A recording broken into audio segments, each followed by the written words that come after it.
وسلام علی عباده اما بعد۔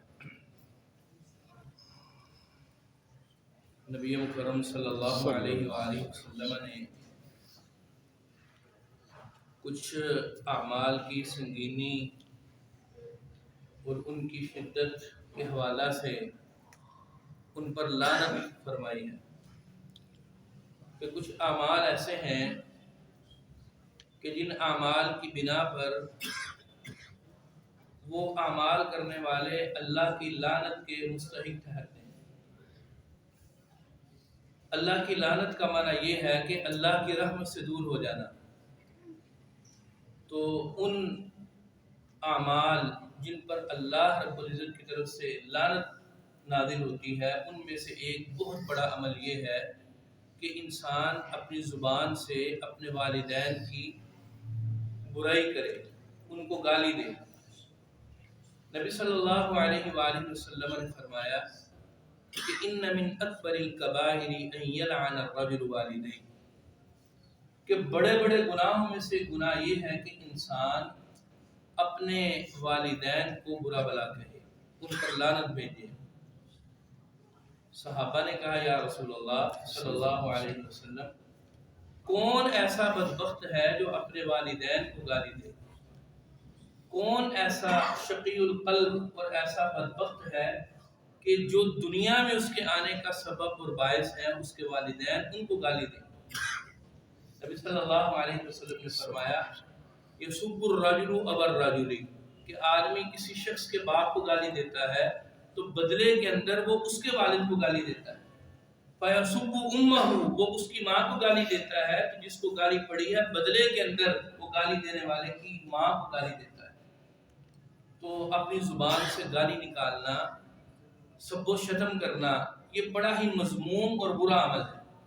نبی صلی اللہ علیہ وسلم نے زبان کی حفاظت کے حوالہ سے عمومی جو نصائح آپ نے فرمائے ان میں سے ایک بہت بڑی نصیحت اور بہت بڑا حکم یہ ہے کہ انسان اپنی زبان کو کنٹرول میں رکھے، اس کو سنبھال کے رکھے۔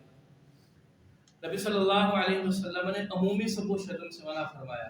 آپ نے فرمایا سباب المسلم فسوق، کسی مسلمان کو گالی دینا یہ فسق ہے، یہ اللہ کی نافرمانی ہے، اللہ کی رحمت سے دوری کا باعث ہے۔ وقتالہ کفر، اور کسی سے قتال کرنا، کسی مسلمان سے لڑائی کرنا، ناحق اس سے جھگڑا کرنا، یہ انسان کو کفر کی طرف لے جاتا ہے۔ ایک اور حدیث کے اندر نبی صلی اللہ علیہ وسلم نے کچھ کاموں کے حوالے سے فرمایا کہ جو بندہ یہ کام کرے گا اس پر اللہ کی لعنت ہے۔ ان میں سے ایک یہ ہے لعن اللہ من لعن والدیہ، جو آدمی اپنے والدین کو لعنت کرتا ہے، ان کو گالی دیتا ہے، اللہ کی اس پر لعنت ہے۔ تو یہ ایک قاعدہ ہے شرعی اور دینی اصولی قاعدہ کہ ہر وہ کام کہ جس پر اللہ کے نبی صلی اللہ علیہ وسلم نے لعنت کی وعید سنائی ہو وہ کام شرعاً حرام ہے۔ ہر وہ کام کہ جس کام پر رسول اللہ صلی اللہ علیہ وسلم نے یا اللہ رب العزت نے لعنت کی وعید سنائی ہو وہ عمل کرنا حرام ہے۔ جیسے مثال کے طور پہ قرآن مبین کے اندر اللہ فرماتے ہیں الا لعنت اللہ علی الکاذبین، جھوٹوں پر اللہ کی لعنت ہے۔ تو جھوٹ بولنا یہ حرام ہے، جھوٹ بولنا یہ گناہ ہے، یہ جھوٹ جو ہے یہ انسان کو برباد اور ہلاک کر دیتا ہے۔ اسی طرح گالی دینا یہ بھی اللہ کی لعنت کے موجبات میں سے ہے کہ انسان جب گالی دیتا ہے تو اللہ کی لعنت اس پر برستی ہے۔ تو اپنی زبان کی حفاظت کرنے کے حوالہ سے اس کو کنٹرول میں رکھنا اور سب و شتم سے اپنے آپ کو بچا کے رکھنا۔ انسان بے دھیانی میں عدم توجہ کا شکار ہو کر اپنی زبان کا بے دریغ استعمال کرتا ہے۔ نبی صلی اللہ علیہ وسلم نے اس زبان کے حوالے سے فرمایا من کان منکم یؤمن باللہ والیوم الآخر فلیقل خیرا او لیصمت، کہ جو اللہ پر اور آخرت کے دن پر ایمان رکھتا ہے اسے چاہیے کہ اپنی زبان سے اچھی بات کہے، اپنی زبان سے خیر کا کلمہ نکالے، اپنی زبان سے وہ لفظ نکالے جو اللہ کی رضا کا باعث ہوں۔ اگر وہ اپنی زبان سے خیر کا کلمہ اور اچھی بات نہیں نکال سکتا اسے چاہیے خاموش رہے۔ انسان کا اپنی زبان کو حرکت دینا یہ اللہ کے خیر کے اور اللہ کے حکم کے مطابق ہونا چاہیے، وگرنہ اس کو اپنی زبان کو بند رکھنا چاہیے، اس کو خاموش رہنا چاہیے۔ نبی صلی اللہ علیہ وسلم نے فرمایا، صحابہ نے پوچھا کہ یہ زبان کے حوالے سے، تو نبی علیہ السلام نے فرمایا سب سے زیادہ لوگوں کو جو گرفت میں چیز ڈالنے والی ہے اور لوگوں کو جو جہنم میں ڈالنے والی چیز ہے وہ الفم والفرج، وہ ایک شرمگاہ اور ایک انسان کا منہ، اس کی زبان کا جو وبال ہے اور اس کی شرمگاہ کی جو تباہکاریاں ہیں، یہ انسان کو سب سے زیادہ جہنم میں ڈالنے والی ہے۔ انسان ذرا غور کرے، سوچے۔ اللہ تعالیٰ قرآن مبین کے اندر فرماتے ہیں ما یلفظ من قول الا لدیہ رقیب عتید، کہ انسان اپنی زبان سے جو لفظ نکالتا ہے، اپنی زبان سے جو کلمہ نکالتا ہے، اللہ رب العزت کے مقرر کردہ فرشتے اس کے ان الفاظ کو نوٹ کر لیتے ہیں اور اس کو اس کے نامہ اعمال میں لکھ دیتے ہیں۔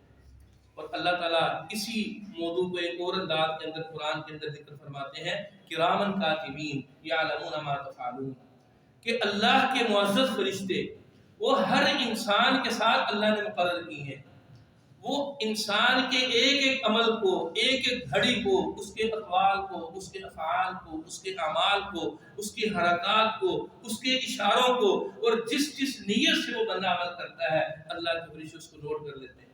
اور کل قیامت کے دن انسانوں کے اعمال ان کے سامنے رکھے جائیں۔ تو اللہ رب العزت سے دعا ہے کہ اللہ ہمیں زبان کی حفاظت کرنے کی توفیق عطا فرمائے۔ زبان کی جو لغزشیں ہیں، زبان کی جو پھسلن ہے، یہ انسان کو جہنم کا ایندھن بنا سکتی ہے۔ اللہ تعالی ہماری زبانوں سے خیر اور حق جاری فرمائے اور ہمیں حق کہنے کی توفیق عطا فرمائے، اور سب و شتم سے اور بالخصوص والدین کے ساتھ برا بلا کہنے سے، ان کے ساتھ برا سلوک کرنے سے۔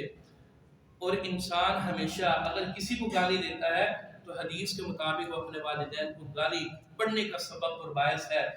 والدین کو گالی پڑھنے کا باعث بننا یہ بھی اللہ کی لعنت کا مستحق ہے۔ اور جو آدمی اپنے والدین کو خود گالی دے، اس کی شناعت اور اس عمل کی قباحت اور اس کی رذالت، اور وہ کتنا قبیح عمل ہوگا کہ جو اپنی زبان سے اپنے والدین کو خود گالی دے، ان سے برا سلوک کرے۔ نبی صلی اللہ علیہ وآلہ وسلم نے فرمایا سب سے زیادہ اگر کسی کا حق ہے تو انسان کو اس کی ماں کا حق ہے۔ پھر 3 دفعہ ماں کا حق ذکر کرنے کے بعد فرمایا کہ انسان پر پھر چوتھا حق اس کے والد کا ہے۔ یہ دنیا میں آنے کا سبب اور دنیا میں آنے کا باعث ہے کہ انسان دنیا میں اپنے والدین کے ذریعے اللہ کے حکم سے آتا ہے۔ تو والدین سے حسن سلوک کرنا، ان سے نیکی کرنا، ان کے لیے دعا کرنا، ان کے لیے صدقہ جاریہ بننا، انسان کو ان اعمال کی طرف توجہ دینی چاہیے، نہ کہ خود اپنے والدین سے بالواسطہ برا سلوک کرے یا بلا واسطہ ان کی بدنامی کا اور ان کی بدخوئی کا باعث بنے۔ اللہ سے دعا ہے اللہ سمجھنے کی اور عمل کی توفیق عطا فرمائے۔ وآخر دعوانا الحمدللہ۔ جزاک اللہ خیر۔